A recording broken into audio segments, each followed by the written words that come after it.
Hey guys, and welcome back to this channel. In this video, I'll be showing you guys how you can change the color of your house in Brookhaven. Go to your house, obviously, and then you are just going to basically select house controls. Here's where you can kind of change the house color depending on like the stuff you have. So this only like changes like just the roofs, and then like some you can only change the color of the curtains. So just keep that in mind when you're changing your house colors. You can also do it here, I guess. Okay, controls open or cannot open. Okay, so just do it from here.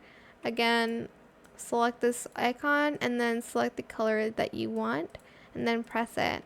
And that is how you can change your house color in Brookhaven. I hope this tutorial is helpful for you guys. Don't forget to like, comment, share, and also subscribe to this channel if you haven't done that already. If you have any more questions about this video, just leave it in the comment section down below. I will try my best to answer them all for you guys. And if you found this video helpful, please click the thanks button as well. That is it. Thank you so much for watching. Bye!